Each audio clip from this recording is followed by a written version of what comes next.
Hello ಗೆಳೆಯರೆ, ಲಾ excellence IAS ಪ್ರಸ್ತುತಪಡಿಸುತ್ತಿರುವ December 13ರ ಕನ್ನಡದಲ್ಲಿ the Hindu ಸುದ್ದಿ ವಿಶ್ಲೇಷಣೆಗೆ ತಮಗೆಲ್ಲರಿಗೂ ಸ್ವಾಗತ. ಇಂದಿನ ಸುದ್ದಿ ವಿಶ್ಲೇಷಣೆಯನ್ನು ಪ್ರಾರಂಭ ಮಾಡೋದಕ್ಕೆ ಮುಂಚೆ ನಿಮಗೊಂದು ಸೂಚನೆ ಇದೆ. ಲಾ ಎಕ್ಸ್ ಪ್ರೋ ಎನ್ನುವ ಹೆಸರಿನ ಅಡಿಯಲ್ಲಿ 2022ನೇ ಸಾಲಿನ prelims test series with mentorship program ಅನ್ನು ಡಿಸೆಂಬರ್ 12ರಿಂದ ಪ್ರಾರಂಭ ಮಾಡಲಾಗಿದೆ. ಹಾಗೆಯೇ mains test series with mentorship program ಅನ್ನು ಡಿಸೆಂಬರ್ 14ರಿಂದ ಪ್ರಾರಂಭ ಮಾಡಲಾಗ್ತಾ ಇದೆ. ಈ ಎರಡೂ ಟೆಸ್ಟ್ ಸೀರೀಸ್ಗಳ ಉಪಯೋಗವನ್ನು ಪಡ್ಕೊಳ್ಳಿ. ಯಾಕೆಂದರೆ ಟೆಸ್ಟ್ ಸೀರೀಸ್ನೊಟ್ಟಿಗೆ ಮೆಂಟರ್ಶಿಪ್ ಪ್ರೋಗ್ರಾಮನ್ನು ಕೂಡ ಈ ಒಂದು ಪ್ರೋಗ್ರಾಮ್ ಒಳಗೊಂಡಿರೋದ್ರಿಂದ ಇದು ಹೆಚ್ಚು ಉಪಯೋಗ ಆಗುತ್ತೆ 2022ನೇ ಸಾಲಿಗೆ UPSC ಪರೀಕ್ಷೆಯನ್ನು ತಗೊಳ್ತಿರ್ತಕ್ಕಂಥ ಎಲ್ಲ ಅಭ್ಯರ್ಥಿಗಳಿಗೆ. ಹೆಚ್ಚಿನ ಮಾಹಿತಿಗಾಗಿ ಈ ಕೆಳಗಿನ ನಮ್ಮ ನಂಬರ್ಸ್ಗಳನ್ನು ಕಾಂಟ್ಯಾಕ್ಟ್ ಮಾಡಿ. ಹಾಗೆ ಮತ್ತೊಂದು ಪ್ರಕಟಣೆ ಇದೆ. ಸೋಷಿಯಲ್ ವೆಲ್ಫೇರ್ ಡಿಪಾರ್ಟ್ಮೆಂಟ್ ಕಡೆಯಿಂದ SC/ST ಜನಾಂಗಕ್ಕೆ ಅಂತ ಹೇಳಿ ನಡೆಸಿರ್ತಕ್ಕಂಥ SC/ST ಅಭ್ಯರ್ಥಿಗಳಿಗೆ ಅಂತ ನಡೆಸಿರ್ತಕ್ಕಂಥ ಈ UPSC ಮತ್ತು KS ಪರೀಕ್ಷೆಗಳ ಅಥವಾ ಬ್ಯಾಂಕಿಂಗ್ ಪರೀಕ್ಷೆಗಳ ಒಂದು ಎಕ್ಸಾಮ್ಸ್ ಏನಿತ್ತು, ಪರೀಕ್ಷೆಗೆ ತರಬೇತಿಯನ್ನು ಪಡ್ಕೊಳ್ಳೋದಕ್ಕೆ ನಡೆಸಿದಂಥ ಎಕ್ಸಾಮ್ಸಿನ ರಿಸಲ್ಟ್ಸ್ ಈಗಾಗಲೇ ಹೊರಬಂದಿದ್ದು, ಇನ್ನು 3 ದಿನಗಳಲ್ಲಿ ಆ ಕೌನ್ಸಿಲಿಂಗ್ ಜರುಗಲಿದೆ. ಯಾರೆಲ್ಲ ಎಕ್ಸಾಮ್ನಲ್ಲಿ ಒಳ್ಳೆಯ ಅಂಕಗಳನ್ನು ಪಡ್ಕೊಂಡು ಕೌನ್ಸಿಲಿಂಗಿಗೆ ಹೋಗ್ತಾ ಇದ್ದೀರಾ, ತಮ್ಮೆಲ್ಲರಿಗೂ ಕೂಡ ಅಭಿನಂದನೆಗಳು. ಈ ಒಂದು ಜಾಯ್ನಿಂಗ್ನ ಬಗ್ಗೆ, ಕೌನ್ಸಿಲಿಂಗ್ನ ಬಗ್ಗೆ ಕುರಿತಂತೆ ನಾವು ಮಹಾಪರಿನಿರ್ವಾಣ ದಿವಸದಂದು ಮತ್ತೊಂದು ವಿಡಿಯೋವನ್ನು ಕೂಡ ನಮ್ಮ ಚಾನಲ್ನಲ್ಲಿ ಮಾಡಿದ್ದೇವೆ. ಅದರ ಲಿಂಕನ್ನು ಕೂಡ ಈ ಕೆಳಗೆ ನೀಡಲಾಗಿರುತ್ತೆ. ನೀವು ಹೆಚ್ಚಿನ ಮಾಹಿತಿಗಾಗಿ ಆ ಒಂದು ವಿಡಿಯೋವನ್ನು ಕೂಡ ವಾಚ್ ಮಾಡ್ಬೋದಾಗುತ್ತೆ. ಹಾಗೆ ಈ ಕೌನ್ಸಿಲಿಂಗ್ಗೆ ಸಂಬಂಧಪಟ್ಟಂತೆ ನಿಮ್ಗೆ ಯಾವುದೇ ರೀತಿಯ ಗೊಂದಲಗಳಿದ್ದಲ್ಲಿ ಈ ನಮ್ಮ ನಂಬರ್ಸ್ಗಳನ್ನು ಕಾಂಟ್ಯಾಕ್ಟ್ ಮಾಡಿ ಅಥವಾ ನಮ್ಮ ಸೆಂಟರ್ಗೆ ಆಫ್ಲೈನ್ ಆಗಿ ಕೂಡ ಭೇಟಿ ನೀಡಬಹುದು. ನಿಮ್ಮ ಗೊಂದಲಗಳಿಗೆ ನೀವು ಉತ್ತರಗಳನ್ನು ಕಂಡುಕೊಳ್ಬೋದಾಗುತ್ತೆ. ಇಂದಿನ ಮೊದಲ article RBI and PM signal reforms in troubled urban cooperative banks ಅನ್ನುವಂಥದ್ದು. ಅರ್ಬನ್ ಕೋಆಪರೇಟಿವ್ ಬ್ಯಾಂಕ್ಸ್ಗಳು ಸದ್ಯಕ್ಕೆ ಟ್ರಬಲ್ನಲ್ಲಿವೆ ಅಂತ ಹೇಳಿ ಅವಕ್ಕೆ ರಿಫಾರ್ಮ್ಸ್ಗಳನ್ನು ನೀಡುವಂಥ ಒಂದು ಕರೆಯನ್ನು, ಒಂದು ಸಿಗ್ನಲನ್ನು ಈಗ PM ಮತ್ತು RBIನವರು ನೀಡ್ತಾ ಇರ್ತಕ್ಕಂಥದ್ದು. ಇದನ್ನು GS ಪೇಪರ್ 3ನ ಅಡಿಯಲ್ಲಿ ಎಕಾನಮಿ ಅಡಿಯಲ್ಲಿ Indian economy and issues relating to planning, mobilisation of resources, growth, development and employment ಅನ್ನುವಂಥ ಸಿಲೆಬಸ್ನ ಅಡಿಯಲ್ಲಿ ಓದ್ಕೊಳ್ಬೋದಾಗುತ್ತೆ. ಅರ್ಬನ್ ಕೋಆಪರೇಟಿವ್ ಬ್ಯಾಂಕ್ಸ್ ಅಥವಾ ಅರ್ಬನ್ ಕೋಆಪರೇಟಿವ್ ಬ್ಯಾಂಕ್ಸ್ನೊಟ್ಟಿಗಿರ್ತಕ್ಕಂಥ ಇಶ್ಯೂಸ್ ಆಗಿರಬಹುದು ಅಥವಾ ಅವಕ್ಕೆ ಬೇಕಾಗಿರ್ತಕ್ಕಂಥ ರಿಫಾರ್ಮ್ಸ್ ಆಗಿರ್ಬೋದು, ಇದು ಮೈನ್ಸ್ನ ಪರ್ಸ್ಪೆಕ್ಟಿವ್ನಲ್ಲಿ ಒಂದು ಇಂಪಾರ್ಟೆಂಟ್ ಟಾಪಿಕ್ ಅಂತಲೇ ಗುರುತಿಸ್ಕೊಳ್ಳುತ್ತೆ. ರಿಸರ್ವ್ ಬ್ಯಾಂಕ್ ಗವರ್ನರ್ ಅವರು ಬ್ಯಾಂಕಿಂಗ್ ರೆಗ್ಯುಲೇಟರ್ ಅನ್ನುವಂಥದ್ದು ಸ್ವೀಪಿಂಗ್ ರೆಗ್ಯುಲೇಟರಿ ಚೇಂಜಸನ್ನು ಅರ್ಬನ್ ಕೋಆಪರೇಟಿವ್ ಬ್ಯಾಂಕ್ಸ್ಗಳಿಗೆ ಮಾಡೋದ್ರ ಬಗ್ಗೆ ಇಲ್ಲಿ ಮಾತನಾಡ್ತಾ ಇರ್ತಕ್ಕಂಥದ್ದು. ಅರ್ಬನ್ ಕೋಆಪರೇಟಿವ್ಸ್ ಬ್ಯಾಂಕ್ಸ್ ಅಂದರೆ ಏನು ಅಂತ ಅಂದಾಗ, ಇದು ಅರ್ಬನ್ ಕೋಆಪರೇಟಿವ್ ಬ್ಯಾಂಕ್ಸನ್ನು UCB ಅಂತ ಶಾರ್ಟ್ ಫಾರ್ಮ್ನಲ್ಲೂ ಕೂಡ ಗುರುತಿಸ್ತೇವೆ. ಇದು ಮೇನ್ ಕೋಆಪರೇಟಿವ್ ಬ್ಯಾಂಕ್ಸ್ಗಳೆಲ್ಲ ಸಿಟೀಸ್ ಮತ್ತು ಟೌನ್ಸ್ನಲ್ಲಿ ಏನಿದೆ ಅವುಗಳನ್ನು ಗುರುತಿಸುವಂಥದ್ದು. ಟ್ರೆಡಿಷ್ನಲಿ ಈ ಬ್ಯಾಂಕ್ಸ್ಗಳು ಕಮ್ಯುನಿಟೀಸ್ಗಳಲ್ಲಿ, ಟೌನ್ಸ್ಗಳಲ್ಲಿ, ವರ್ಕ್ ಪ್ಲೇಸ್ ಆರ್ಗನೈಸೇಷನ್ಸ್ಗಳಲ್ಲಿ ಇವು ಕಾನ್ಸಂಟ್ರೇಟ್ ಆಗಿರುತ್ತೆ. ಮೋಸ್ಟ್ಲಿ ಸ್ಮಾಲ್ ಬಾರೋಯರ್ಸ್ಗೆ ಮತ್ತು ಆಂಟರ್ಪ್ರೈಸಸ್ಗಳಿಗೆ ಇದು ಹೆಚ್ಚಿನದಾಗಿ ನೆರವಾಗುತ್ತೆ, ಏಕೆಂದರೆ ಅಂಥವರಿಗೆ ಇದು ಸಾಲವನ್ನು ನೀಡುವಂಥದ್ದು. ಹಾಗೆಯೇ ಇದರ ಆಪರೇಷನಲ್ ಎನ್ವಿರಾನ್ಮೆಂಟ್ ಅನ್ನುವಂಥದ್ದು ರೀಸೆಂಟ್ ಇಯರ್ಸ್ಗಳಲ್ಲಿ ಸಿಗ್ನಿಫಿಕೆಂಟ್ ಆಗಿ ಗ್ರೋತ್ ಆಗಿರೋದನ್ನು ಕೂಡ ಕಾಣ್ಬೋದಾಗುತ್ತೆ. ಅಂದರೆ ಅರ್ಬನ್ ಕೋಆಪರೇಟಿವ್ ಬ್ಯಾಂಕ್ಸ್ ಅನ್ನುವಂಥದ್ದು ಪಾಸಿಟಿವ್ ಆಗಿ ಬೆಳೀತಾ ಇರ್ತಕ್ಕಂಥದ್ದು. ಇವುಗಳ ಮಹತ್ವ ಏನು, ಯಾತಕ್ಕೆ ಇವುಗಳ ಅವಶ್ಯಕತೆ ಇದೆ ಅಂತ ಅಂದರೆ, ಇವು ಈಗಾಗಲೇ 100 ವರ್ಷದಷ್ಟು ಹಳೆಯದಾದಂಥ ಬ್ಯಾಂಕ್ಸ್ಗಳಾಗಿವೆ. ಹಾಗೆ ರೀಜನಲ್ ಫಿನಾನ್ಷಿಯಲ್ ಸರ್ವಿಸಸನ್ನು, ಪ್ರಾದೇಶಿಕವಾಗಿ ಹಣಕಾಸಿನ ಸೇವೆಗಳನ್ನು ನೀಡ್ತಾ ಇರತಕ್ಕಂಥದ್ರಲ್ಲಿ ಮುಖ್ಯವಾದಂಥ ಪಾತ್ರವನ್ನು ವಹಿಸ್ತಾ ಇದ್ದಾವೆ. ಹಾಗೆಯೇ ಇವುಗಳ ಸ್ಪೆಷಾಲಿಟಿ ಏನು ಅಂತ ಅಂದರೆ, ಲೋಯರ್ ಮಿಡ್ಲ್ ಕ್ಲಾಸ್ ಪರ್ಸನ್ಸ್ಗಳಿಗೆ ಮತ್ತು ಪರ್ಸನ್ಸ್ ವಿತ್ ಲಿಟಲ್ ರಿಸೋರ್ಸಸ್ಗಳನ್ನು ಯಾರು ಹೊಂದಿರ್ತಾರೆ ಅಂಥವರಿಗೆ ಇದು ಸಾಲವನ್ನು ನೀಡ್ತಾ ಇರ್ತಕ್ಕಂಥದ್ದು. ಹಾಗೆ ಸೆಲ್ಫ್ ಎಂಪ್ಲಾಯ್ಡ್ ಮತ್ತು ಮೈಕ್ರೋ ಎಂಟರ್ಪ್ರೈಸಸ್ಗಳನ್ನು ಹೊಂದಿರುವಂಥವರಿಗೆ ಈ ಬ್ಯಾಂಕ್ಸ್ಗಳು ಸಾಲವನ್ನು ನೀಡೋದ್ರಿಂದಾಗಿ ಇವು ಒಂದಷ್ಟು ಸ್ಪೆಷಾಲಿಟಿಯನ್ನು ಹೊಂದಿರತಕ್ಕಂಥದ್ದು. ಹಾಗೆಯೇ ಇವುಗಳ ವರ್ಕಿಂಗ್ ಕಂಡೀಷನ್ಸ್ ಅನ್ನುವಂಥದ್ದು ಕೂಡ ಸಾಕಷ್ಟು ಈಸ್ ಆಗಿರುತ್ತೆ ಕನ್ಸ್ಯೂಮರ್ಸ್ಗೆ. ಇನ್ನು ಇದರೊಟ್ಟಿಗಿರ್ತಕ್ಕಂಥ ಕನ್ಸರ್ನ್ಸ್ ಏನು ಅಂತ ಅಂದರೆ, ಲಾರ್ಜ್ ಸ್ಕೇಲ್ ಫಿನಾನ್ಷಿಯಲ್ ಇರ್ರೆಗ್ಯುಲಾರಿಟೀಸ್ ಅನ್ನುವಂಥದ್ದು ಈಗಾಗಲೇ ಅರ್ಬನ್ ಕೋಆಪರೇಟಿವ್ ಬ್ಯಾಂಕ್ಸ್ಗಳಿಗಿರುವಂಥದ್ದು. ಹಾಗಾಗಿ ಅವುಗಳನ್ನು ಅನ್ಕವರ್ ಮಾಡಬೇಕಾಗಿದೆ. ಹಾಗೆಯೇ ಲೋ ಕ್ಯಾಪಿಟಲ್ ಬೇಸಿಸ್ ಒಂದು ಪ್ರಾಬ್ಲಮ್ ಆಗಿದ್ದರೆ, ವೀಕ್ ಕಾರ್ಪೊರೇಟ್ ಗವರ್ನೆನ್ಸ್ ಕೂಡ ಮತ್ತೊಂದು ಸಮಸ್ಯೆಯಾಗಿ ಕಾಡ್ತಾ ಇದೆ. ಈ ರೀತಿ ಬ್ಯಾಂಕ್ಸ್ಗಳಲ್ಲಿ ಆಗುವಂಥ ಫ್ರಾಡ್ಗಳನ್ನು ಡಿಟೆಕ್ಟ್ ಮಾಡುವಂಥದ್ರ ಒಂದು ಇನೇಬಿಲಿಟಿ ಅನ್ನುವಂಥದ್ದು ಕೂಡ ಇಲ್ಲೊಂದು ಸಮಸ್ಯೆ ಆಗಿದೆ. ಹಾಗೆ ನ್ಯೂ ಟೆಕ್ನಾಲಜೀಸ್ಗಳನ್ನು ಡಿಲೇಡ್ ಆಗಿ ಅಡಾಪ್ಟ್ ಮಾಡ್ಕೊಳ್ತಾ ಇರ್ತಕ್ಕಂಥದ್ದು. ಹಾಗೆ insufficient system of checks and ಬ್ಯಾಲೆನ್ಸಸ್ಗಳನ್ನು ನಾವಿಲ್ಲಿ ಕಾಣ್ಬೋದಾಗುತ್ತೆ. ಹಾಗಾಗಿ ಈ ಎಲ್ಲ ಸಮಸ್ಯೆಗಳಿಂದ ಈ ಅರ್ಬನ್ ಕೋಆಪರೇಟಿವ್ ಬ್ಯಾಂಕ್ಸ್ಗಳು ಸಾಕಷ್ಟು ಪ್ರಾಬ್ಲಮ್ಸ್ಗಳನ್ನು ಫೇಸ್ ಮಾಡಬೇಕಾಗಿ ಬಂದಿದೆ.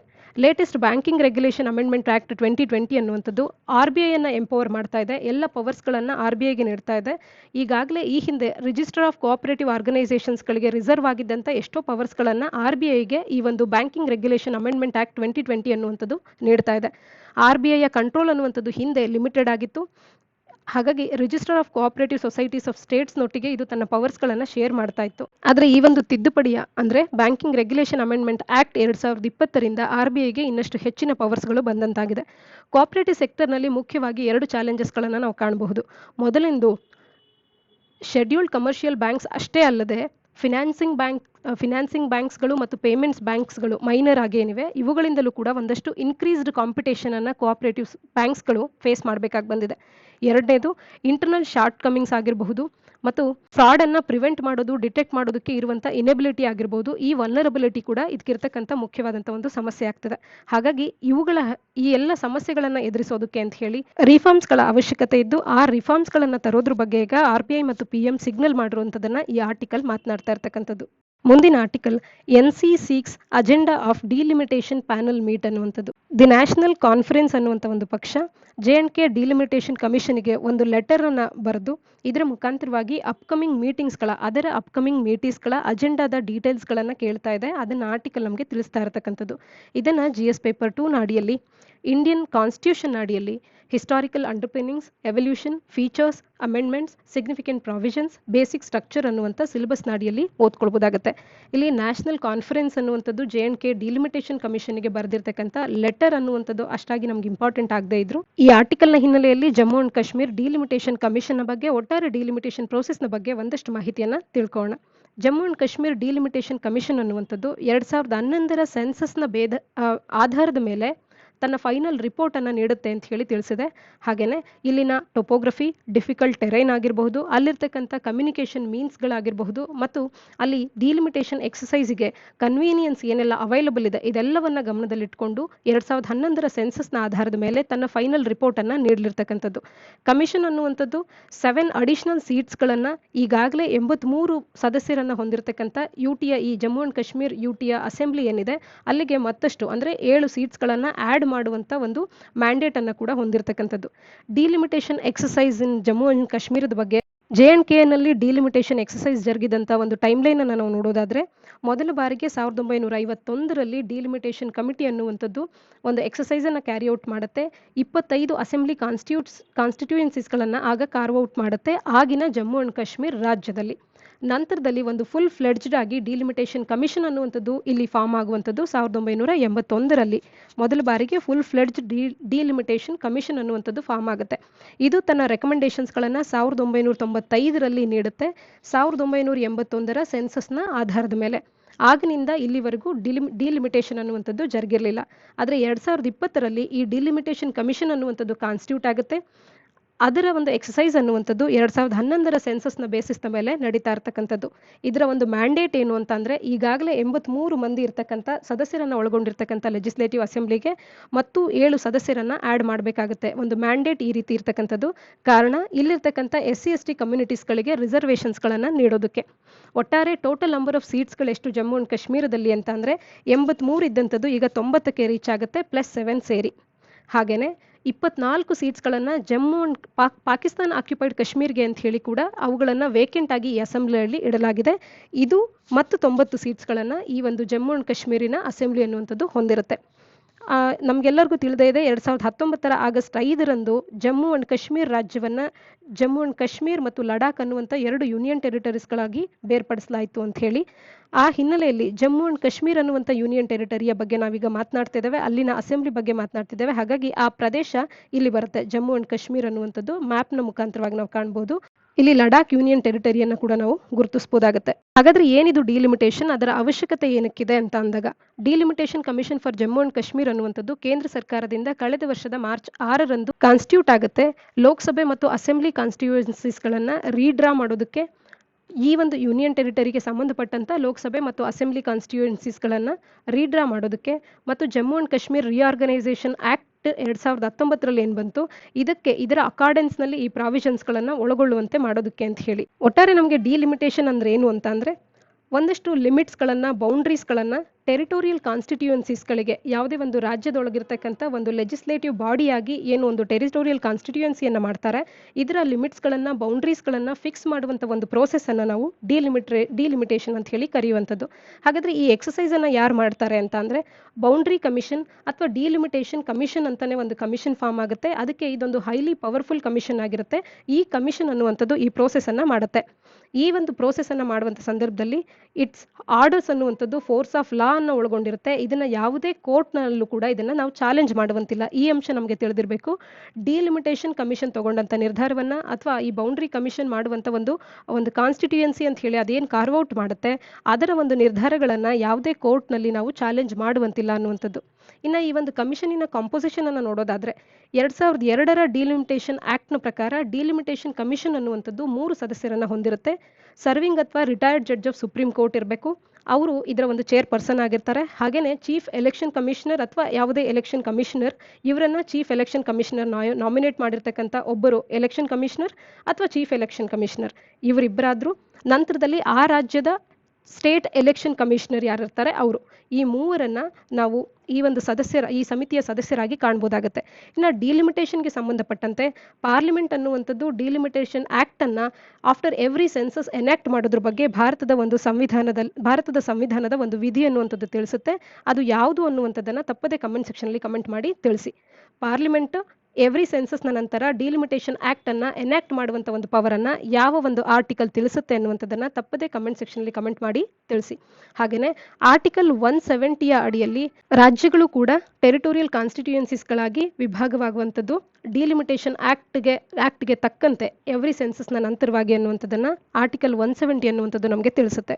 ಆರ್ಟಿಕಲ್ನ ಹಿನ್ನೆಲೆಯಲ್ಲಿ ಭಾರತದಲ್ಲಿ ಸದ್ಯಕ್ಕಿರ್ತಕ್ಕಂಥ ಯೂನಿಯನ್ ಟೆರಿಟರೀಸ್ಗಳ ಸಂಖ್ಯೆ ಎಷ್ಟು ಅನ್ನುವಂಥದ್ದನ್ನ ತಪ್ಪದೆ ಕಮೆಂಟ್ ಸೆಕ್ಷನ್ ಅಲ್ಲಿ ಕಮೆಂಟ್ ಮಾಡಿ ತಿಳಿಸಿ. ಮುಂದಿನ article S-400 is symbol of Indian sovereignty, Russian diplomat ಅನ್ನುವಂಥದ್ದು. ಇದನ್ನು ನಾವು GS ಪೇಪರ್ 2ನ ಅಡಿಯಲ್ಲಿ effects of policies and politics of developed and developing countries on India's interest Indian diaspora ಅನ್ನುವಂಥ ಸಿಲೆಬಸ್ನ ಅಡಿಯಲ್ಲಿ ಓದ್ಕೊಳ್ಬೋದಾಗುತ್ತೆ. ಇಲ್ಲಿನ US state department spokesperson ಅನ್ನುವಂಥವ್ರು ತಿಳಿಸ್ತಾ ಇದ್ದಾರೆ, ಭಾರತಕ್ಕೆ ಬ್ಲಾಂಕೆಟ್ ಫೇವರ್ ಅನ್ನ ನೀಡೋಕ್ಕಾಗೋದಿಲ್ಲ ಕ್ಯಾಟ್ಸಾದ ಅಡಿಯಲ್ಲಿ ಅಂತ ಹೇಳಿ. ಯಾವ ವಿಚಾರದಲ್ಲಿ ಅಂತಂದ್ರೆ, ಒಂದು ವೇಳೆ S-400 triumph anti aircraft missile system deal sanction ಆಗಿಲ್ಲ ಅಂದ್ರೂ ಕೂಡ ಬ್ಲಾಂಕೆಟ್ ಬ್ಯಾನ್ ಅನ್ನ ಅಥವಾ ಬ್ಲಾಂಕೆಟ್ ವೇವರ್ ಅನ್ನ ಈ ಕಾಟ್ಸಾದ ಅಡಿಯಲ್ಲಿ ಭಾರತಕ್ಕೆ ನೀಡೋದಕ್ಕೆ ಸಾಧ್ಯವಿಲ್ಲ ಅನ್ನುವಂಥದ್ದನ್ನ US ಡಿಪಾರ್ಟ್ಮೆಂಟ್ ಸ್ಪೋಕ್ಸ್ ಪರ್ಸನ್ ಅವರು ತಿಳಿಸ್ತಾ ಇರ್ತಕ್ಕಂಥದ್ದು. ಅದರ್ ಸಿಗ್ನಿಫಿಕೆಂಟ್ ಮಿಲಿಟರಿ ಮತ್ತು ನ್ಯೂಕ್ಲಿಯರ್ ಟ್ರಾನ್ಸಾಕ್ಷನ್ಸ್ಗಳನ್ನ ಇಂಡಿಯಾ ಮತ್ತು ರಷ್ಯಾದ ನಡುವೆ ನಡೆದಿದ್ದೇ ಆದರೆ ಅದು ಕೂಡ ಕಾಟ್ಸಾದ ಅಡಿಯಲ್ಲಿ ಭಾರತಕ್ಕೆ ಸ್ಯಾಂಕ್ಷನ್ಸ್ಗಳನ್ನು ಹೇರೋದಕ್ಕೆ ಸಾಕಾಗುವಂತ ಒಂದು ಅಂಶ ಆಗುತ್ತೆ ಅನ್ನುವಂಥದ್ದನ್ನ ಇಲ್ಲಿ ಸ್ಪಷ್ಟವಾಗಿ ತಿಳಿಸ್ತಾ ಇದ್ದಾರೆ. 2016ರಿಂದಲೂ ಕೂಡ ವಾಷಿಂಗ್ಟನ್ ಅನ್ನುವಂಥದ್ದು ಭಾರತ ಮತ್ತು ರಷ್ಯಾದ ನಡುವೆ ಈ S-400 ಡೀಲ್ ಅನ್ನುವಂಥದ್ದು ಅನೌನ್ಸ್ ಆದಾಗಿಂದಲೂ ಕೂಡ ವಾಷಿಂಗ್ಟನ್ನಲ್ಲಿ ಒಂದು ಅನೀಸ್ ಅನ್ನ ನಾವು ಕಾಣಬಹುದಾಗಿದೆ. S-400 ಡೀಲ್ ಅನ್ನುವಂಥದ್ದು US ಕ್ಯಾಟ್ಸಾ ಲಾನ ಅಡಿಯಲ್ಲಿ ಸ್ಯಾಂಕ್ಷನ್ಸ್ಗಳನ್ನು ಅಟ್ರಾಕ್ಟ್ ಮಾಡೋದಂತ ಒಂದು ಡೀಲ್ ಆಗಿರ್ತಕ್ಕಂಥದ್ದು. US ಈಗಾಗಲೇ ಇದರ ಅಡಿಯಲ್ಲಿ ಚೈನಾ ಮತ್ತು ಟರ್ಕಿಗೆ ಸಿಮಿಲರ್ ಪರ್ಚೇಸಸ್ಗಳನ್ನು ಮಾಡಿದ್ದರ ಹಿನ್ನೆಲೆಯಲ್ಲಿ ಕಾಟ್ಸಾ ಲಾನ ಅಡಿಯಲ್ಲಿ ಸ್ಯಾಂಕ್ಷನ್ಸ್ಗಳನ್ನು ಹೇರಿಕೆ ಮಾಡಲಾಗಿದೆ. S-400 air defence missile system ಏನಿದು ಅಂತ ಹೇಳಿ ನಾವು ತಿಳ್ಕೊಳ್ಳೋದಾದ್ರೆ, ಅಥವಾ ಭಾರತಕ್ಕೆ ಇದು ಯಾಕೆ ಬೇಕು ಅಂತ ಹೇಳಿ ತಿಳ್ಕೊಳ್ಳೋದಾದ್ರೆ, S-400 triumph anti aircraft missile system ಅನ್ನುವಂಥದ್ದು ಇದೊಂದು mobile surface to air missile system ಆಗಿದೆ. ಇದನ್ನ ರಷ್ಯಾದವರು ಡಿಸೈನ್ ಮಾಡಿರ್ತಕ್ಕಂಥದ್ದು. ಇದನ್ನ most dangerous operationally deployed modern long range surface to air missile ಅಂತ ಹೇಳಿ ಇಡೀ ಜಗತ್ತಿನಲ್ಲಿ ಗುರುತಿಸುವಂಥದ್ದು. ಈಗಾಗಲೇ US ಕೂಡ terminal high altitude area defence system ಅಂತ ಹೇಳಿ ಥಾಡ್ ಅಂತ ಹೇಳಿ ಮಿಸೈಲ್ ಸಿಸ್ಟಮ್ ಅನ್ನು ಡೆವಲಪ್ ಮಾಡಿದ್ದು ಕೂಡ ಅದಕ್ಕೆ ಕಂಪೇರ್ ಮಾಡಿದಾಗ ಕೂಡ ಈ ಸ್ಯಾಮ್ ಅಥವಾ ಲಾಂಗ್ ರೇಂಜ್ ಸ್ಯಾಮ್ ಏನಿದೆ S-400 triumph anti aircraft missile system ಅನ್ನುವಂಥದ್ದು ಇದು US ಥಾಡ್ಗಿಂತಲೂ ಕೂಡ ಮಚ್ ಅಹೆಡ್ ಆಗಿದೆ ಅಂತ ಹೇಳಿ ಗುರುತಿಸಲ್ಪಡುತ್ತೆ. ಈ ಥಾಡ್ ಅನ್ನುವಂಥ ಮಿಸೈಲ್ ಸಿಸ್ಟಮ್ ಅನ್ನುವಂಥದ್ದು ಯಾವ ರಾಷ್ಟ್ರಕ್ಕೆ ಸಂಬಂಧಪಟ್ಟದ್ದು ಅನ್ನುವಂಥದ್ದನ್ನ ಈಗಾಗಲೇ ನಮಗೆ ಪರೀಕ್ಷೆಯಲ್ಲಿ ಕೇಳಲಾಗಿತ್ತು. ಈ ರೀತಿ ಥಾಡ್ ಅನ್ನುವಂಥ ಪದ ಬಂದಾಕ್ಷಣ ಇದು ಯಾವ ರಾಷ್ಟ್ರಕ್ಕೆ ಸಂಬಂಧಪಟ್ಟಿದ್ದಂಥದ್ದು ಅನ್ನುವಂಥದ್ದು ನಮಗೆ ತಿಳಿದಿರಬೇಕು. ಅಥವಾ ಈ ಲಾಂಗ್ ರೇಂಜ್ ಸ್ಯಾಮ್ ಅಂತ ಅಂದಾಗ surface to air missile system ಅದರಲ್ಲೂ ಕೂಡ ಈ ಒಂದು S-400 ಅಂದಾಕ್ಷಣ ನಮಗೆ ರಷ್ಯಾ ಅನ್ನುವಂಥದ್ದು ನೆನಪಾಗಬೇಕಾಗತ್ತೆ. ಕ್ಯಾಟ್ಸಾ ಆಕ್ಟ್ ಅಂದ್ರೆ ಏನು, ಇದು ಯಾತಕ್ಕೆ S-400 ಡೀಲ್ನಲ್ಲಿ ಈ ರೀತಿ ಮ್ಯಾಟ್ರ್ ಆಗ್ತಾ ಇದೆ ಅನ್ನುವಂಥದ್ದನ್ನು ನೋಡೋದಾದ್ರೆ, ಕ್ಯಾಟ್ಸಾ ಅಂದಾಕ್ಷಣ countering America's adversaries through sanctions act ಅನ್ನುವಂಥದ್ದು. ಅಮೆರಿಕಕ್ಕೆ ಅಡ್ವರ್ಸರಿ ಅಂತ ಹೇಳಿ ಯಾವುದನ್ನ ಅನ್ಕೊಳ್ತಾರೆ ಅದನ್ನ ಸ್ಯಾಂಕ್ಷನ್ಸ್ಗಳನ್ನು ಅವರ ಮೇಲೆ ಹೇರಿಕೆ ಮಾಡೋದ್ರ ಮುಖಾಂತರವಾಗಿ ಅದನ್ನ ಕೌಂಟರ್ ಮಾಡುವಂಥದ್ದು ಇದರ ಮುಖ್ಯವಾದಂಥ ಉದ್ದೇಶ. ಇದರ ಅಡಿಯಲ್ಲಿ ಇರಾನ್, ರಷ್ಯಾ, ನಾರ್ತ್ ಕೊರಿಯಾಗೆ ಈಗಾಗಲೇ ಪ್ಯುನಿಟಿವ್ ಮೆಜರ್ಸ್ಗಳನ್ನು ತಗೊಳ್ಳಲಾಗಿದೆ. 2017ರಲ್ಲಿ ಈ ಕ್ಯಾಟ್ಸಾ ಆಕ್ಟ್ ಅನ್ನುವಂಥದ್ದು ಎನಾಕ್ಟ್ ಆಗಿರ್ತಕ್ಕಂಥದ್ದು. ಇದರ ಸ್ಯಾಂಕ್ಷನ್ಸ್ಗಳು ಯಾವೆಲ್ಲ ಕಂಟ್ರೀಸ್ಗಳು ರಷ್ಯಾದ ಡಿಫೆನ್ಸ್ ಮತ್ತು ಇಂಟೆಲಿಜೆನ್ಸ್ ಸೆಕ್ಟರ್ಸ್ನೊಟ್ಟಿಗೆ ಒಂದು ಸಿಗ್ನಿಫಿಕೆಂಟ್ ಟ್ರಾನ್ಸಾಕ್ಷನ್ಸ್ಗಳನ್ನು ಮಾಡುತ್ತೆ ಅಂಥದ್ರ ಮೇಲೆ ಸ್ಯಾಂಕ್ಷನ್ಸ್ಗಳನ್ನು ಹಾಕುವಂಥದ್ದನ್ನ ಕ್ಯಾಟ್ಸಾದ ಅಡಿಯಲ್ಲಿ ನಾವು ಕಾಣಬಹುದಾಗುತ್ತೆ. ಹಾಗಾಗಿ ಈ ಆರ್ಟಿಕಲ್ ನಮಗೆ ತಿಳಿಸ್ತಾ ಇದೆ S-400 ಟ್ರಿಯಂಫ್ ಆಂಟಿ ಏರ್ಕ್ರಾಫ್ಟ್ ಮಿಸೈಲ್ ಸಿಸ್ಟಮ್ಗೆ ಭಾರತ ಇದನ್ನ ಒಪ್ಪಿಕೊಂಡಿರ್ತಕ್ಕಂಥ ಹಿನ್ನೆಲೆಯಲ್ಲಿ ಕ್ಯಾಟ್ಸಾದ ಅಡಿಯಲ್ಲಿ ಭಾರತದ ಮೇಲೂ ಕೂಡ ಈ ಒಂದು ಸ್ಯಾಂಕ್ಷನ್ಸ್ಗಳನ್ನು ಹೇರಿಕೆ ಆಗ್ಬೋದು ಅಂತ ಹೇಳಿ. ಒಂದು ವೇಳೆ ಈ S-400 anti aircraft missile system deal ಅಲ್ಲದೇ ಇದ್ರೂ ಕೂಡ ಬೇರೆ ವಿಚಾರದಲ್ಲಿ ಸಿಗ್ನಿಫಿಕೆಂಟ್ ಆದಂತೆ ರಷ್ಯಾದ ಡಿಫೆನ್ಸ್ ಮತ್ತು ಇಂಟೆಲಿಜೆನ್ಸ್ ಸೆಕ್ಟರ್ಸ್ ಒಟ್ಟಿಗೆ ಸಿಗ್ನಿಫಿಕೆಂಟ್ ಟ್ರಾನ್ಸಾಕ್ಷನ್ಸ್ಗಳು ಜರುಗಿದ್ದಲ್ಲಿ ಅದರ ಅಡಿಯಲ್ಲೂ ಕೂಡ ಕ್ಯಾಟ್ಸಾದ ಅಡಿಯಲ್ಲಿ ಭಾರತದ ಮೇಲೆ ಸ್ಯಾಂಕ್ಷನ್ಸ್ಗಳನ್ನು ಹೇರಿಕೆ ಮಾಡಬಹುದಾಗಿರುತ್ತೆ ಅನ್ನುವಂಥದ್ದನ್ನ ಆರ್ಟಿಕಲ್ ನಮಗೆ ತಿಳಿಸ್ತಾ ಇರ್ತಕ್ಕಂಥದ್ದು. ಹಾಗಾದ್ರೆ ಯಾವ ರೀತಿ ಸ್ಯಾಂಕ್ಷನ್ಸ್ ಇದು ಅಂತ ಅಂದ್ರೆ, ಈ ಸ್ಯಾಂಕ್ಷನ್ ಅನ್ನ ಇಂಪೋಸ್ ಮಾಡಿದ್ದಾದ್ರೆ ಲೋನ್ಸ್ಗಳನ್ನು ನೀಡೋದ್ರ ಮೇಲೆ ಪ್ರಾಹಿಬಿಷನ್ ಆಗುತ್ತೆ ಮತ್ತು ಎಕ್ಸ್ಪೋರ್ಟ್ ಇಂಪೋರ್ಟ್ ಬ್ಯಾಂಕ್ ಅಸಿಸ್ಟೆನ್ಸ್ ಅನ್ನುವಂಥದ್ದನ್ನು ಏನು ಭಾರತದ ಎಕ್ಸ್ಪೋರ್ಟ್ಸ್ಗಳಿಗೆ ನೀಡಲಾಗ್ತಾ ಇತ್ತು ಅದರ ಮೇಲೆ ಒಂದು ಪ್ರಾಹಿಬಿಷನ್ ಅನ್ನುವಂಥದ್ದಾಗುತ್ತೆ. ಹಾಗೆಯೇ US ಗವರ್ಮೆಂಟ್ನಿಂದ ಏನೆಲ್ಲ ಗೂಡ್ಸ್ ಆ್ಯಂಡ್ ಸರ್ವಿಸಸ್ಗಳನ್ನು ಪ್ರೊಕ್ಯೂರ್ ಮಾಡ್ತಾ ಇದ್ರು ಆ ಪ್ರೊಕ್ಯೂರ್ಮೆಂಟ್ನ ಮೇಲೆ ಪ್ರಾಹಿಬಿಷನ್ ಆಗುವಂಥದ್ದು, ಅಥವಾ ಅಲ್ಲಿನ ಅಂದರೆ ಭಾರತದ ಈ ಪರ್ಸನ್ಸ್ಗಳಿಗೆ ವೀಸಾಸ್ಗಳನ್ನು ಡಿನೈ ಮಾಡುವಂಥದ್ದಾಗಬಹುದು. ಈ ಎಲ್ಲ ಒಂದು ಪ್ರಾಬ್ಲಮ್ಸ್ಗಳನ್ನು ಫೇಸ್ ಮಾಡಬೇಕಾಗುತ್ತೆ ಈ ಕ್ಯಾಟ್ಸಾ ಆ್ಯಕ್ಟ್ನ ಅಡಿಯಲ್ಲಿ ಭಾರತ ಸ್ಯಾಂಕ್ಷನ್ಸ್ಗಳಿಗೆ ಒಳಗಾಗಿದ್ದಾದಲ್ಲಿ. ಹಾಗಾದರೆ S-400 ಡೀಲ್ ಯಾತಕ್ಕೆ ಬೇಕು ಅಂದರೆ, ಇಷ್ಟೆಲ್ಲ ಪ್ರಾಬ್ಲಮ್ಸ್ಗಳಿದ್ರೂ ಕೂಡ ನಾವು ಯಾಕೆ ಈ ಒಂದು ಡೀಲಿಗೆ ಸಹಿ ಹಾಕಬೇಕು ಅಂದಾಗ ಈ ಒಂದು ಡಿಸಿಷನ್ ಅನ್ನುವಂಥದ್ದು ವೆರಿ ಸ್ಟ್ರಾಂಗ್ ಎಕ್ಸಾಂಪಲ್ ಆಗುತ್ತೆ ಯಾವ ರೀತಿಯಾಗಿ ನಮ್ಮ ಡಿಫೆನ್ಸ್ ಮತ್ತು ಸ್ಟ್ರಾಟಜಿಕ್ ಪಾರ್ಟ್ನರ್ಶಿಪ್ ಅನ್ನುವಂಥದ್ದು ಅಡ್ವಾನ್ಸ್ ಆಗಿದೆ ಅನ್ನೋದಕ್ಕೆ. ಹಾಗೆಯೇ ಭಾರತದ ಸಾರ್ವಭೌಮತ್ವವನ್ನು ಎತ್ತಿ ಹಿಡಿಯುವಂಥ ಒಂದು ನಿರ್ಧಾರ ಆಗುತ್ತೆ. ಭಾರತದ ಸೆಕ್ಯೂರಿಟಿ ಮತ್ತು ನ್ಯಾಷನಲ್ ಇಂಟ್ರೆಸ್ಟ್ ಅನ್ನುವಂಥ ವಿಚಾರ ಬಂದಾಗ ಯಾವ ರೀತಿಯಾಗಿ ಭಾರತ ಸ್ಟ್ರಾಂಗ್ ನಿರ್ಧಾರಗಳನ್ನು ತಗೊಳುತ್ತೆ ಅನ್ನುವಂಥದ್ದನ್ನು ಈ ಡೀಲ್ ನಮಗೆ ತೋರಿಸ್ತಾ ಇರ್ತಕ್ಕಂಥದ್ದು. ಈ ಒಂದು ಕ್ಯಾಟ್ಸಾದ ಅಡಿಯಲ್ಲಿ ಸ್ಯಾಂಕ್ಷನ್ಸ್ಗಳನ್ನು ಹೇರಬಹುದು ಅನ್ನುವಂಥ ಒಂದು ಭೀತಿ ಇದ್ದೂ ಕೂಡ ರಷ್ಯಾದೊಟ್ಟಿಗೆ ಈ ಒಂದು ಡೀಲನ್ನು ಭಾರತ ಮುಂದುವರಿಸ್ತಾ ಇರ್ತಕ್ಕಂಥದ್ದು ನಮ್ಮ ಡಿಫೆನ್ಸ್ ಮತ್ತು ಸ್ಟ್ರಾಟಜಿಕ್ ಪಾರ್ಟ್ನರ್ಶಿಪ್ ಎಷ್ಟು ಅಡ್ವಾನ್ಸ್ ಆಗಿದೆ ಅನ್ನುವಂಥದ್ದು, ಭಾರತ ತನ್ನ ಸಾರ್ವಭೌಮತ್ವಕ್ಕೆ ಎಷ್ಟು ಬದ್ಧವಾಗಿ ನಿಂತಿದೆ ಅನ್ನುವಂಥದ್ದನ್ನು ತೋರಿಸುವಂಥ ಒಂದು ನಿರ್ಧಾರ ಆಗುತ್ತೆ. ಮುಂದಿನ article, supreme court has taken note of section 124A misuse ಅನ್ನುವಂಥದ್ದು. ಇದನ್ನು GS ಪೇಪರ್ 2ನ ಅಡಿಯಲ್ಲಿ ಪೊಲಿಟಿ ಆ್ಯಂಡ್ ಗವರ್ನೆನ್ಸ್ನ ಅಡಿಯಲ್ಲಿ ಓದ್ಕೊಳ್ಬೋದಾಗುತ್ತೆ. ಹಾಗೆಯೇ government policies and interventions for development in various sectors and issues arising out of there design and implementation ಅನ್ನುವಂಥ ಸಿಲೆಬಸ್ನ ಅಡಿಯಲ್ಲಿ ಓದ್ಕೊಳ್ಬೋದಾಗುತ್ತೆ. ಇಲ್ಲಿ ಮೈನ್ಸ್ನ ಪರ್ಸ್ಪೆಕ್ಟಿವ್ನಲ್ಲಿ ಸೆಡಿಷನ್ ಲಾ ಮತ್ತು ಆ ಸೆಡಿಷನ್ ಲಾಗಿರುವಂಥ ಕ್ರಿಟಿಸಿಸಮ್ನ ಉದ್ದೇಶದಲ್ಲಿ ಇಲ್ಲಿ ನಾವು ಸೆಕ್ಷನ್ 124Aಗೆ ಸಂಬಂಧಪಟ್ಟಂತೆ ಪ್ರಶ್ನೆಗಳನ್ನು ಎಕ್ಸ್ಪೆಕ್ಟ್ ಮಾಡ್ಬೋದಾಗಿರುತ್ತೆ. ಯೂನಿಯನ್ ಲಾ ಮಿನಿಸ್ಟರ್ ಅವರು ಪಾರ್ಲಿಮೆಂಟ್ನಲ್ಲಿ ರಿಪ್ಲೈ ಮಾಡಿದ್ದಾರೆ, ಯಾವುದೇ ಒಂದು ಪ್ರಪೋಸಲ್ ಅನ್ನುವಂಥದ್ದು ನಮ್ಮ ಬಳಿ ಇಲ್ಲ, ಸೆಡಿಷನ್ ಚಾರ್ಜಸ್ಗಳನ್ನು ಸ್ಕ್ರ್ಯಾಪ್ ಮಾಡೋದಕ್ಕೆ ಇಂಡಿಯನ್ ಪೀನಲ್ ಕೋಡ್ನ ಅಡಿಯಲ್ಲಿ ಸೆಡಿಷನ್ ಚಾರ್ಜಸ್ಗಳನ್ನು ಸ್ಕ್ರ್ಯಾಪ್ ಮಾಡುವಂಥ ಯಾವುದೇ ಪ್ರಪೋಸಲ್ ನಮ್ಮ ಬಳಿ ಇಲ್ಲ ಅಂತ ಹೇಳಿ ಯೂನಿಯನ್ ಲಾ ಮಿನಿಸ್ಟರ್ ಅವರು ಪಾರ್ಲಿಮೆಂಟ್ನಲ್ಲಿ ರಿಪ್ಲೈ ಮಾಡಿರ್ತಕ್ಕಂಥದ್ದು. ಇದರ ಕುರಿತಂತೆ ಸೆಡಿಷನ್ ಲಾಗೆ ಸಂಬಂಧಪಟ್ಟಂತೆ ಜುಡಿಷಿಯಲ್ ವ್ಯೂ ಯಾವ ರೀತಿ ಇದೆ ಅಂತ ಹೇಳಿ ನಾವು ನೋಡೋದಾದರೆ, chief justice of India NV Ramana ಅವರು ಒಂದು ಸ್ಟಿಂಜಿಂಗ್ ರೆಬ್ಯೂಕನ್ನು ಗೌರ್ಮೆಂಟಿಗೆ ಇಲ್ಲಿ ಡೆಲಿವರ್ ಮಾಡಿರ್ತಕ್ಕಂಥದ್ದು ಓಪನ್ ಕೋರ್ಟ್ನಲ್ಲಿ. ಕಲೋನಿಯಲ್ ಲಾ ಆಗಿರ್ತಕ್ಕಂಥ ಇಂಥ ಒಂದು ಲಾ ಅನ್ನುವಂಥದ್ದು ಆರ್ಡಿನರಿ ಪೀಪಲ್ಸ್ಗಳ ಲಿಬರ್ಟಿಯ ಮೇಲೆ ತೊಡಕಾಗ್ತಾ ಇದೆ. ಹಾಗಾಗಿ ಈ ಲಾ ನಮಗೆ ಬೇಡ ಅನ್ನುವಂಥದ್ದು ಇವರ ಒಂದು ಅಭಿಪ್ರಾಯ ಕೂಡ. ಸೆಡಿಷನ್ ಚಾರ್ಜ್ ಅನ್ನ ಮೇಲೆ ಮತ್ತೊಂದು ಉದಾಹರಣೆಯನ್ನು ಕೂಡ ನೀಡಿ ಇಲ್ಲಿ ತಿಳಿಸ್ತಾ ಇದ್ದಾರೆ. ಒಬ್ಬ ಕಾರ್ಪೆಂಟರ್ಗೆ ಒಂದು ಕೊಡಲಿಯನ್ನು ನೀಡಿ ಒಂದು ಪೀಸ್ ಆಫ್ ವುಡ್ ಅನ್ನ ಕಟ್ ಮಾಡೋದಕ್ಕೆ ಅಂತ ಹೇಳಿ ನೀಡಿದ್ರೆ, ಅದೇ ಕಾರ್ಪೆಂಟರ್ ಅದನ್ನ ಬಳಸ್ಕೊಂಡು ಆ ಕೊಡಲಿಯನ್ನು ಬಳಸ್ಕೊಂಡು ಇಡೀ ಫಾರೆಸ್ಟ್ ಅನ್ನ ಕಟ್ ಮಾಡುವಂತ ಕಾರ್ಯವನ್ನ ಮಾಡ್ತಿದ್ದಾರೆ. ಆ ರೀತಿಯಾಗಿ ಇವತ್ತು ಸೆಕ್ಷನ್ 124A ಅನ್ನುವಂಥದ್ದು ಬಳಕೆ ಆಗ್ತಿದೆ. ಹಾಗಾಗಿ ಆರ್ಡಿನರಿ ಪೀಪಲ್ಸ್ಗಳ ಲಿಬರ್ಟಿಯನ್ನು ಇದು ರೆಸ್ಟ್ರಿಕ್ಟ್ ಮಾಡ್ತಾ ಇದೆ, ಇದರ ಅವಶ್ಯಕತೆ ಇಲ್ಲ ಅಂತ ಹೇಳಿ ಅವರು ತಿಳಿಸ್ತಾ ಇರ್ತಕ್ಕಂಥದ್ದು.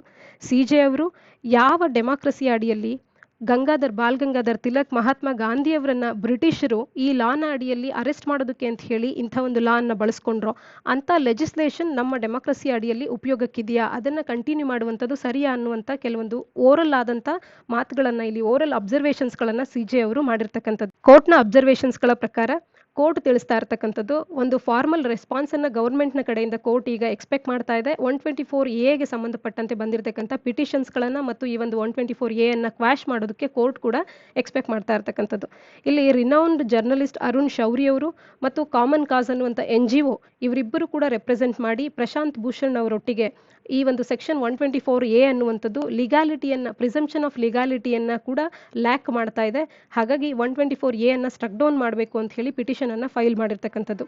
ಈ ಸೆಕ್ಷನ್ 124A ಅನ್ನ ಕ್ವಾಶ್ ಮಾಡೋದ್ರ ಬಗ್ಗೆ ಸುಪ್ರೀಂ ಕೋರ್ಟಿನ ಮುಖ್ಯ ನ್ಯಾಯಾಧೀಶರ ಅಬ್ಸರ್ವೇಷನ್ಸ್ಗಳು ಕೂಡ ಇಷ್ಟೊತ್ತು ನಾವು ಡಿಸ್ಕಸ್ ಮಾಡಿದಂಥದ್ದು. ಈ ಅಬ್ಸರ್ವೇಷನ್ಸ್ಗಳ ಪ್ರಕಾರವಾಗಿ ಇದನ್ನ ಕ್ವಾಶ್ ಮಾಡಬೇಕು ಅನ್ನುವಂಥದ್ದೇ ಕೋರ್ಟ್ ಕೂಡ ಅಭಿಪ್ರಾಯ ಪಡ್ತಾ ಇರ್ತಕ್ಕಂಥದ್ದು. CJ ಅವರು ಮಾಡಿರ್ತಕ್ಕಂಥ ಓರಲ್ ಅಬ್ಸರ್ವೇಷನ್ ಅನ್ನುವಂಥದ್ದು ಫಾರ್ಮಲ್ ಆರ್ಡರ್ ಅಥವಾ ವರ್ಡಿಕ್ಟಿನ ಭಾಗವಾಗಿಲ್ಲ ಅಂತ ಅಂದ್ರೂ ಕೂಡ ಕೋರ್ಟ್ ಈ ರೀತಿಯ ಅಭಿಪ್ರಾಯ ಪಡ್ತಾ ಇದೆ ಅಂತ ಅಂದ್ರೆ ನಮ್ಮ ಕಾನ್ಸ್ಟಿಟ್ಯೂಷನಿನ ಥಾಟ್ ಏನಿದೆ ಅದರ ವಿರುದ್ಧವಾಗಿ ಈ ಒಂದು ಲಾಸ್ ಅಥವಾ ಆಕ್ಟ್ ಇದೆ ಅಥವಾ ಈ ಒಂದು ಸೆಕ್ಷನ್ ಇದೆ ಅನ್ನುವಂಥದ್ದು ನಮ್ಮೆಲ್ಲರ ಗಮನಕ್ಕೆ ಬರ್ತಾ ಇದೆ. ಹಾಗಾಗಿ ಇದನ್ನ ಸ್ಟ್ರಕ್ ಡೌನ್ ಮಾಡುವಂಥ ಅವಶ್ಯಕತೆ ಮುಂದಿನ ದಿನಗಳಲ್ಲಿ ಮತ್ತೆ ಬರುವಂಥದ್ದು. ಫರ್ದರ್ ಸುಪ್ರೀಂ ಕೋರ್ಟಿನ 2015ರ ನಾವೊಂದು ಕೇಸನ್ನು ನಾವು ನೋಡೋದಾದರೆ ಶ್ರೇಯಾ ಸಿಂಗಲ್ ಕೇಸ್ನಲ್ಲಿ ಆಂಬಿಗ್ಯೂಯಸ್ ರೂಲ್ಸ್ಗಳೇನಿದೆ ಫ್ರೀ ಎಕ್ಸ್ಪ್ರೆಷನನ್ನು ಸ್ಟಿಫಲ್ ಮಾಡುವಂಥದ್ದು ಮತ್ತು ಪರ್ಸನಲ್ ಲಿಬರ್ಟಿಯನ್ನು ಲಿಮಿಟ್ ಮಾಡುವಂಥ ಭಾರತದಲ್ಲಿರ್ತಕ್ಕಂಥ ಯಾವುದೇ ಆಂಬಿಗ್ಯೂಸ್ ರೂಲ್ಸ್ಗಳನ್ನು ರಿಪೀಲ್ ಮಾಡೋದ್ರ ಬಗ್ಗೆ ಈ ಶ್ರೇಯಾ ಸಿಂಗಲ್ ಕೇಸ್ ಅನ್ನುವಂಥದ್ದು ಕೂಡ ಮಾತನಾಡುತ್ತೆ. ಇದೆಲ್ಲವನ್ನು ಗಮನದಲ್ಲಿಟ್ಕೊಂಡಾಗ ಇಲ್ಲಿ ಕೋರ್ಟ್ ಅನ್ನುವಂಥದ್ದು ಸೆಕ್ಷನ್ 124A ಮಿಸ್ಯೂಸ್ ಆಗ್ತಾ ಇದೆ ಅನ್ನುವಂಥದ್ದನ್ನು ಸ್ಪಷ್ಟವಾಗಿ ನೋಟ್ ಡೌನ್ ಮಾಡಿದೆ ಮತ್ತು ಆ ಲಾ ಅನ್ನ ಕ್ವಾಶ್ ಮಾಡೋದ್ರ ಬಗ್ಗೆ ಪಾಸಿಟಿವ್ ರೆಸ್ಪಾನ್ಸ್ ಅನ್ನ ಕೋರ್ಟ್ ನೀಡ್ತಾ ಇರತಕ್ಕಂಥದ್ದು. ಇಂದಿನ ಒಂದು ಎಡಿಟೋರಿಯಲ್ ಅನ್ನ ಡಿಸ್ಕಸ್ ಮಾಡೋದಾದ್ರೆ the evolution and framing of the constitution ಅನ್ನುವಂಥ ಎಡಿಟೋರಿಯಲ್ ಅನ್ನ ನಾವು ನೋಡೋಣ. ಇದನ್ನ GS ಪೇಪರ್ 2ನ ಅಡಿಯಲ್ಲಿ Indian constitution historical underpinnings, evolution, features, amendments, significant provisions and basic structure ಅನ್ನುವಂಥ ಸಿಲೆಬಸ್ನ ಅಡಿಯಲ್ಲಿ ಓದ್ಕೊಳ್ಬೋದಾಗುತ್ತೆ. ಪ್ರಿಲಿಮ್ಸ್ನ ಅಡಿಯಲ್ಲಿ ಕಾನ್ಸ್ಟಿಟ್ಯೂಷನ್ ಡೇ ಆಗಿರ್ಬೋದು, ಆರ್ಟಿಕಲ್ 142 ಆಗಿರ್ಬೋದು, ಬೇಸಿಕ್ ಸ್ಟ್ರಕ್ಚರ್ ಡಾಕ್ಟೈನ್ ಆಗಿರ್ಬೋದು, ಇವೆಲ್ಲವೂ ಕೂಡ ಆರ್ಟಿಕಲ್ನಲ್ಲಿ ಕವರ್ ಆಗಿರ್ತಕ್ಕಂಥ ಇಂಪಾರ್ಟೆಂಟ್ ಟಾಪಿಕ್ಸ್ಗಳಾಗುತ್ತೆ. ಇದನ್ನು ಡೀಟೇಲ್ ಆಗಿ ಒಮ್ಮೆ ನೀವು ಕೂಡ ಓದ್ಕೊಳ್ಬೇಕಾಗುತ್ತೆ. ಹಾಗೆಯೇ ಮೇನ್ಸ್ನ ಪರ್ಸ್ಪೆಕ್ಟಿವ್ನಲ್ಲಿ ಸಪ್ರೇಷನ್ ಆಫ್ ಪವರ್ಸ್ ಅನ್ನುವಂಥದ್ದು ಭಾರತದ ಸಂವಿಧಾನದಲ್ಲಿ ಏನಿದೆ ಇದರ ಕುರಿತಾಗಿ ಪ್ರಶ್ನೆಗಳನ್ನು ಈ ಆರ್ಟಿಕಲ್ನ ಹಿನ್ನೆಲೆಯಲ್ಲಿ ನಾವು ಎಕ್ಸ್ಪೆಕ್ಟ್ ಮಾಡ್ಬೋದಾಗಿರುತ್ತೆ. ಇಲ್ಲಿ ಈ ರೀತಿಯ ಒಂದು ಎಡಿಟೋರಿಯಲ್ ಬರೋದಕ್ಕೆ ಏನು ಕಂಟೆಕ್ಸ್ಟ್ ಅಂತ ನಾವು ನೋಡೋದಾದ್ರೆ, ಕಾನ್ಸ್ಟಿಟ್ಯೂಷನ್ ಆಫ್ ಇಂಡಿಯಾ ಇವತ್ತಿಗೆ ಅದರ ರಿಲೆವೆನ್ಸ್ ಏನು ಮತ್ತು ಅದರ ಮೆಕ್ಯಾನಿಸಮ್ಸ್ ಅನ್ನುವಂಥದ್ದು, ಅದರ ಒಂದು ಹಿಸ್ಟಾರಿಕಲ್ ಅಂಡರ್ಪಿನ್ನಿಂಗ್ಸ್ ಅನ್ನುವಂಥದ್ದು, ಅದರ ಒಂದು ವ್ಯಾಸ್ಟ್ ಲಿಟ್ರೇಚರ್ ಅಥವಾ ಅದರ ಒಂದು ಪೊಲಿಟಿಕಲ್ ಲೆಸನ್ಸ್ಗಳನ್ನು ಈ ಒಂದು ಕಾನ್ಸ್ಟಿಟ್ಯೂಷನ್ ಏನು ಇನ್ಕಾರ್ಪೊರೇಟ್ ಮಾಡ್ತಾ ಇದೆ ಅದರ ರಿಲೆವೆನ್ಸ್ ಏನು ಇವತ್ತಿಗೆ ಅನ್ನುವಂಥದ್ದನ್ನು ಆ ಒಂದು ಕಂಟೆಕ್ಸ್ನಲ್ಲಿ ಈ ಎಡಿಟೋರಿಯಲ್ ಅನ್ನು ಇವರು ಬರೆದಿರ್ತಕ್ಕಂಥದ್ದು. ರೀಸೆಂಟ್ ಆಗಿ ನವೆಂಬರ್ 26ರಂದು ಸಂವಿಧಾನ ದಿನವನ್ನು ನಾವು ಆಚರಿಸಿದ್ವಿ. ಪಾರ್ಲಿಮೆಂಟ್ ನವೆಂಬರ್ 26 ಈಗ ಸಂವಿಧಾನ ದಿನ ಅಂತ ಹೇಳಿ ಆಚರಿಸ್ತಾ ಇದೆ. ಈಗಾಗಲೇ 72 ವರ್ಷಗಳು ಕಳೆದಿದೆ ಈ ಕಾನ್ಸ್ಟಿಟ್ಯೂಯೆಂಟ್ ಅಸೆಂಬ್ಲಿ ಅನ್ನುವಂಥದ್ದು ಭಾರತ ಸಂವಿಧಾನವನ್ನು ಅಡಾಪ್ಟ್ ಮಾಡಿಕೊಂಡು. ಯಾವ ರೀತಿಯಾಗಿ ಭಾರತ ಸಂವಿಧಾನ ಅನ್ನುವಂಥದ್ದು ಡೆವಲಪ್ ಆಯಿತು ಅನ್ನುವಂಥ ಫೇಸಸ್ ಅನ್ನು ನೋಡೋದಾದ್ರೆ, ಕಾನ್ಸ್ಟಿಟ್ಯೂಯೆಂಟ್ ಅಸೆಂಬ್ಲಿ ಅನ್ನುವಂಥದ್ದು ಹುಟ್ಕೊಳ್ಬೇಕು ಅಂತ ಹೇಳಿ ಅದರ ಒಂದು ಡ್ರಾಫ್ಟ್ ಅನ್ನ ಡಿಮ್ಯಾಂಡ್ ಮಾಡುವಂತ ಮೊದಲ ಕಾರ್ಯ 1935ರಲ್ಲಿ ಜರುಗುತ್ತೆ. ಕಾನ್ಸ್ಟಿಟ್ಯೂಷನ್ ಆಫ್ ಇಂಡಿಯಾ ಅನ್ನುವಂಥದ್ದು ಗವರ್ಮೆಂಟ್ ಆಫ್ ಇಂಡಿಯಾ ಆಕ್ಟ್ 1935ನ ಅಡಿಯಲ್ಲಿನ ಕೆಲವು ಪ್ರಾವಿಷನ್ಸ್ಗಳನ್ನ ಕೀ ಫೀಚರ್ಸ್ಗಳಾಗಿ ನಮ್ಮ ಸಂವಿಧಾನದಲ್ಲೂ ಕೂಡ ತಗೊಂಡಿರ್ತಕ್ಕಂಥದ್ದು. 1946ರಲ್ಲಿ ಅಬ್ಜೆಕ್ಟಿವ್ ರೆಸಲ್ಯೂಷನ್ ಅನ್ನುವಂಥದ್ದು ಫಾರ್ಮ್ ಆಗುತ್ತೆ. ಅದರ ಬೇಸಿಸ್ನ ಮೇಲೆ ಭಾರತದ ಸಂವಿಧಾನದ ಪ್ರಿಯಾಂಬಲ್ ಅನ್ನ ಕೂಡ ನಾವು ಕಾಣಬಹುದಾಗುತ್ತೆ. ಇದು ಭಾರತ ಸಂವಿಧಾನದ ಐಡಿಯಲ್ಸ್ ಮತ್ತು ಆಸ್ಪಿರೇಷನ್ಸ್ಗಳನ್ನ ಅಬ್ಜೆಕ್ಟಿವ್ ರೆಸಲ್ಯೂಷನ್ ಅಲ್ಲಿ ನಾವು ಕಾಣಬಹುದಾಗುತ್ತೆ. ಕಡೆಯದಾಗಿ 1949ರಲ್ಲಿ ನವೆಂಬರ್ 26ರಂದು ಕಾನ್ಸ್ಟಿಟ್ಯೂಷನ್ ಅನ್ನುವಂಥದ್ದು ಅಪ್ರಾಕ್ಸ್ಲಿ 3 years ಆಫ್ ಕ್ರೂಷಿಯಲ್ ಡ್ರಾಫ್ಟಿಂಗ್ನ ನಂತರದಲ್ಲಿ ಈ ಒಂದು ಕಾನ್ಸ್ಟಿಟ್ಯೂಷನ್ ಅನ್ನುವಂಥದ್ದು it came into being ಅನ್ನುವಂಥದ್ದನ್ನ ನಾವೆಲ್ಲರೂ ಕಾಣಬಹುದಾಗುತ್ತೆ. ಕಾನ್ಸ್ಟಿಟ್ಯೂಯೆಂಟ್ ಅಸೆಂಬ್ಲಿ ಅನ್ನುವಂಥದ್ದು ಕಾನ್ಸ್ಟಿಟ್ಯೂಷನ್ ಅನ್ನ ಡ್ರಾಫ್ಟ್ ಮಾಡೋದಕ್ಕೆ ಎಷ್ಟು ಅವಧಿಯನ್ನು ತಗೊಳ್ತು ಅನ್ನುವಂಥದ್ದನ್ನ ತಪ್ಪದೆ ಕಮೆಂಟ್ ಸೆಕ್ಷನ್ ಅಲ್ಲಿ ಕಮೆಂಟ್ ಮಾಡಿ ತಿಳಿಸಿ. ಕಾನ್ಸ್ಟಿಟ್ಯೂಷನ್ ಅನ್ನುವಂಥದ್ದು it brought into effect ಅಂತ ಯಾವ ದಿನ ಅಂತ ನೋಡಿದಾಗ ಅದು ಜನವರಿ 26ರಂದಾಗಿದೆ. ಅದನ್ನು ನಾವು 1930ರಲ್ಲಿ ಏನು ಲಾಹೋರ್ನಲ್ಲಿ ಪೂರ್ಣ ಸ್ವರಾಜ್ ದಿನ ಅಂತ ಹೇಳಿ ಆಚರಿಸಿದ್ವಿ. ಅದರ 20 ವರ್ಷದ ದಿನವನ್ನು ಕಮೆಮೊರೇಟ್ ಮಾಡೋದಕ್ಕೆ ಅಂತ ಹೇಳಿ 1950ರ ಜನವರಿ 26ರಂದು ನಮ್ಮ ಸಂವಿಧಾನ ಅನ್ನುವಂಥದ್ದು it came into effect ಅನ್ನುವಂಥದ್ದನ್ನು ಕಾಣ್ಬೋದಾಗುತ್ತೆ. ಹಾಗಾದರೆ ಸಂವಿಧಾನವನ್ನು ರಚನೆ ಮಾಡುವಂಥ ರಚನಾ ಸಮಿತಿ ಅನ್ನುವಂಥದ್ದು ಎಷ್ಟು ಅವಧಿಯನ್ನು ತಗೊಳ್ತು ಈ ಸಂವಿಧಾನವನ್ನು ರಚನೆ ಮಾಡೋದಕ್ಕೆ ಅನ್ನುವಂಥದ್ದನ್ನು ತಪ್ಪದೇ ಕಮೆಂಟ್ ಸೆಕ್ಷನಲ್ಲಿ ಕಮೆಂಟ್ ಮಾಡಿ ತಿಳಿಸಿ. ಇನ್ನು ನಮ್ಮ ಕಾನ್ಸ್ಟಿಟ್ಯೂಷನ್ ಯಾವ ರೀತಿಯಾಗಿ ಎವಾಲ್ವ್ ಆಯಿತು ಅಂತ ಅಂದಾಗ ನಮ್ಮ ಎವಲ್ಯೂಷನ್ ಆಫ್ ಕಾನ್ಸ್ಟಿಟ್ಯೂಷನ್ ಅನ್ನುವಂಥದ್ದು ಆಬ್ಜೆಕ್ಟಿವ್ ರೆಸಲ್ಯೂಷನ್ ಇಂದ ಪ್ರಾರಂಭ ಆಗಿದೆ.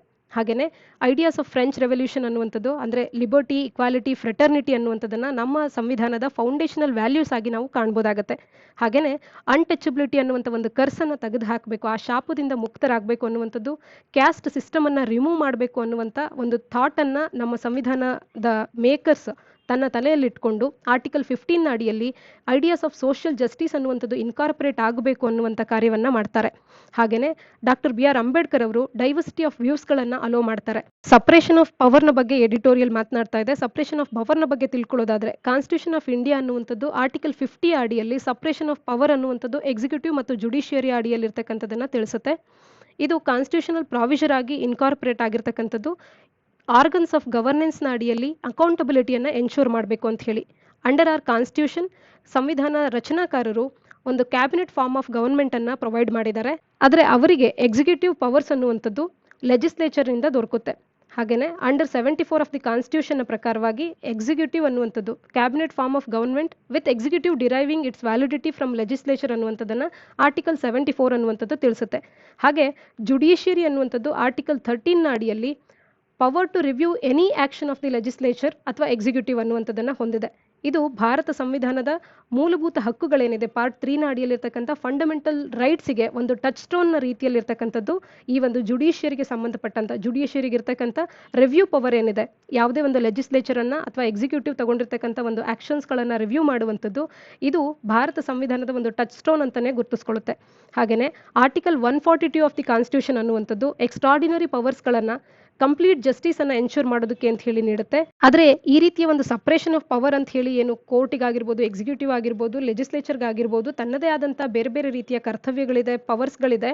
ಆ ಪವರ್ಸ್ಗಳಲ್ಲಿ ಯಾವುದೇ ರೀತಿಯಾದಂಥ ತೊಂದರೆಗಳಾಗಬಾರ್ದು ಅಂತ ಹೇಳಿ ಅಕೌಂಟಬಿಲಿಟಿಯನ್ನು ಮೇಂಟೈನ್ ಮಾಡೋದಕ್ಕೆ ಸಪ್ರೇಷನ್ ಆಫ್ ಪವರನ್ನು ನಾವು ಎತ್ತಿ ಹಿಡಿದಿರ್ತಕ್ಕಂಥದ್ದು ನಮ್ಮ ಸಂವಿಧಾನದಲ್ಲಿ. ಆದರೆ ಇತ್ತೀಚಿನ ದಿನಗಳಲ್ಲಿ ಜುಡಿಷಿಯಲ್ ಆಕ್ಟಿವಿಸಮ್ಗೆ ಕೆಲವೊಂದು ಉದಾಹರಣೆಗಳನ್ನು ನಾವು ಕಾಣ್ಬೋದಾಗುತ್ತೆ. ಫೈರ್ ಕ್ರಾಕರ್ಸ್ಗಳ ಮೇಲೆ ಬ್ಲಾಂಕೆಟ್ ಬ್ಯಾನನ್ನು ಇಂಪೋಸ್ ಮಾಡೋದಾಗಿರಬಹುದು, ಟೆಲಿಕಾಂ ಲೈಸೆನ್ಸ್ಗಳನ್ನು ಕ್ಯಾನ್ಸಲೇಷನ್ ಮಾಡೋದಾಗಿರಬಹುದು. ಇವೆಲ್ಲವೂ ಕೂಡ ಸ್ಪಿರಿಟ್ ಆಫ್ ಸಪ್ರೇಷನ್ ಆಫ್ ಪವರ್ಸ್ಗೆ ಎಗೇನ್ಸ್ಟ್ ಆಗಿದೆ ಅಂತ ಹೇಳಿ ಇಲ್ಲಿ ಲೇಖಕರು ಮಾತನಾಡ್ತಾ ಇರ್ತಕ್ಕಂಥದ್ದು. ಹಾಗಾಗಿ ಮುಂಬರುವಂಥ ದಿನಗಳಲ್ಲಿ we the people and basic structure doctrine ಅನ್ನುವಂಥದ್ದನ್ನು ಏನು ನಮ್ಮ ಸಂವಿಧಾನ ಅನ್ನುವಂಥದ್ದು ಒಳಗೊಂಡಿದೆ, ಅದು ಮುಂದೆ ಕೂಡ ಅದೇ ರೀತಿಯಾಗಿ ಜರುಗಬೇಕು. ಅಂದರೆ ಬೇಸಿಕ್ ಸ್ಟ್ರಕ್ಚರ್ ಡಾಕ್ಟ್ರೈನಿಗೆ ಯಾವುದೇ ತೊಂದರೆ ಆಗದಂತೆ ಭಾರತ ಸಂವಿಧಾನದ ಅಡಿಯಲ್ಲಿರ್ತಕ್ಕಂಥ ಮೂಲಭೂತವಾದಂಥ ಕಾರ್ಯಗಳು ಏನಿದೆ, ಮೂಲಭೂತವಾದಂಥ ಪ್ರಾವಿಷನ್ಸ್ಗಳು ಏನಿದೆ, ಅವಕ್ಕೆ ಯಾವುದೇ ರೀತಿಯ ತೊಡಕುಗಳಾಗದಂತೆ ಮುಂದೆಯೂ ಕೂಡ ನಮ್ಮ ಸಂವಿಧಾನ ಅನ್ನುವಂಥದ್ದು ಮುಂದುವರಿಬೇಕು, ಫಂಕ್ಷನ್ ಆಗಬೇಕು ಅನ್ನುವಂಥದ್ದನ್ನು ಇಲ್ಲಿ ಲೇಖಕರು ವ್ಯಕ್ತಪಡಿಸ್ತಾ ಇರ್ತಕ್ಕಂಥದ್ದು. ಇದಿಷ್ಟು ಇಂದಿನ ಸುದ್ದಿ ವಿಶ್ಲೇಷಣೆಯಾಗಿದೆ. ನಾಳಿನ ಸುದ್ದಿ ವಿಶ್ಲೇಷಣೆಯೊಂದಿಗೆ ಮತ್ತೆ ಸಿಗೋಣ. ಧನ್ಯವಾದ.